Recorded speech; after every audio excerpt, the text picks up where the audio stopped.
Pecatur muda Amerika Serikat Andy Woodward menjadi satu-satunya pecatur yang menang pada babak ke-6 Kejurnas Amerika tahun 2025. Andy Woodward mengalahkan Darius Wirtz.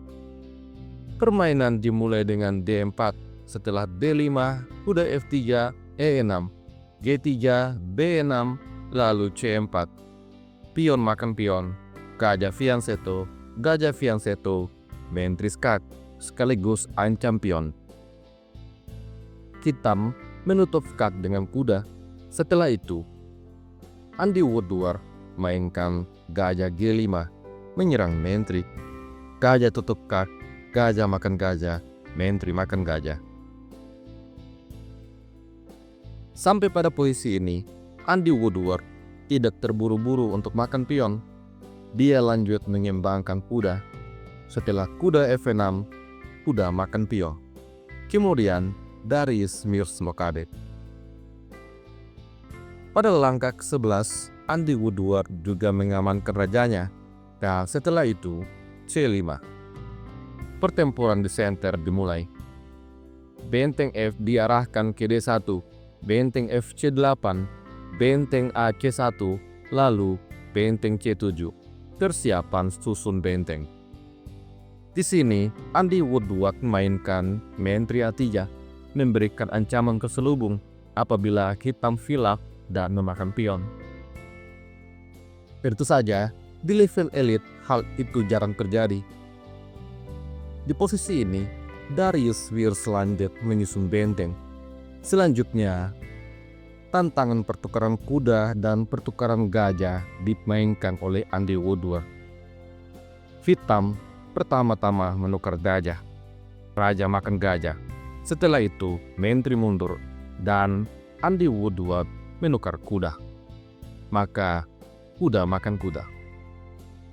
Ternyata, langkah ini adalah langkah yang tidak akurat menurut engine. Pada langkah selanjutnya, Andy Woodward menukar pion. Setelah itu, kuda makan pion. Kemudian, kuda menyerang benteng.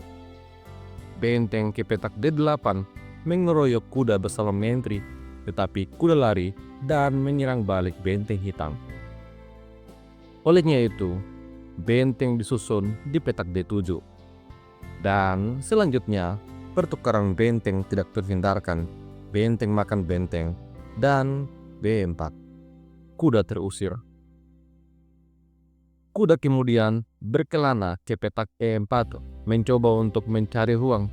Namun hal ini membiarkan kuda makan pion. Sampai pada posisi ini, Andy Woodward berhasil unggul 1 pion.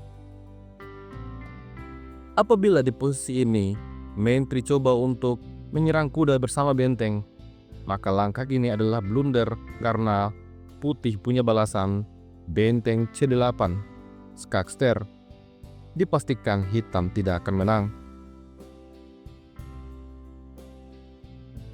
Maka dari itu, Darius Wirtz mencoba dengan kuda mundur D6, memainkan manuver. Dijawab kuda C6. Setelah itu, B5. Dan kemudian, menteri D3, memberikan pinning pada kuda. Di sini, Darius Wirtz menekan kuda. Dijawab benteng C5. Benteng mencari perlindungan pada pion sekaligus menekan pion hitam. Sebuah permainan posisional yang sangat menarik dan penuh kehati-hatian. Andy Woodward tidak gegabah.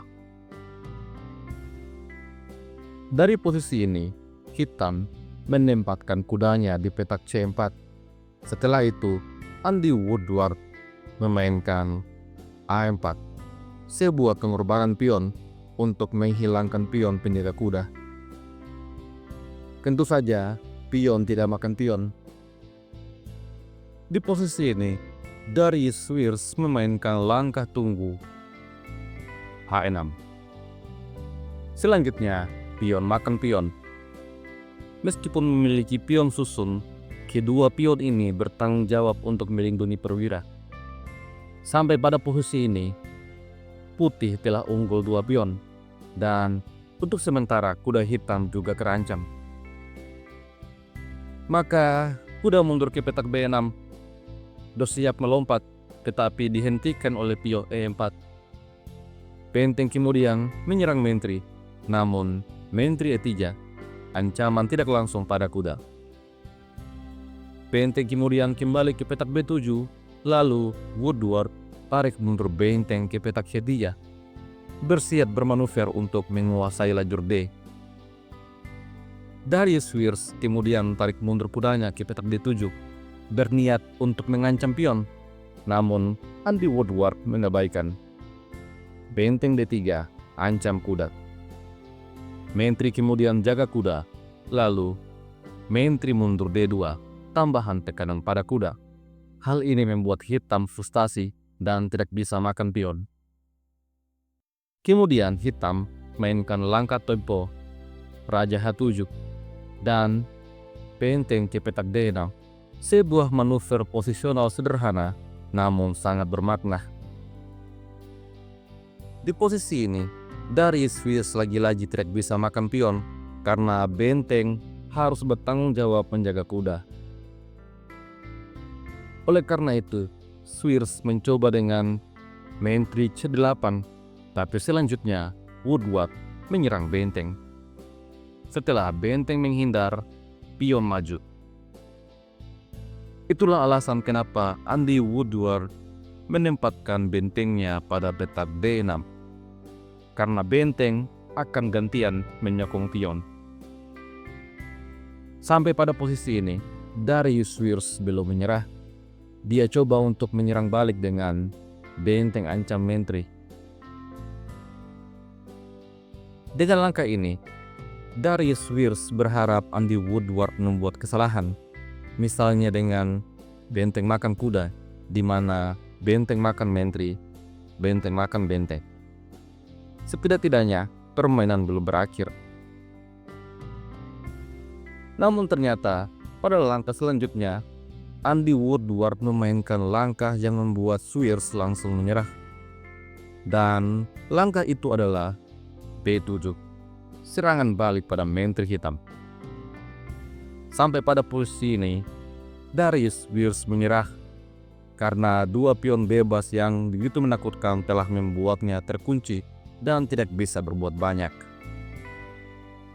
Apabila permainan dilanjutkan, misalnya dengan benteng makan menteri, maka pion makan menteri dan promosi. Setelah benteng makan benteng, hitam kalah secara kualitas. Bagaimana jika menteri ke petak C7?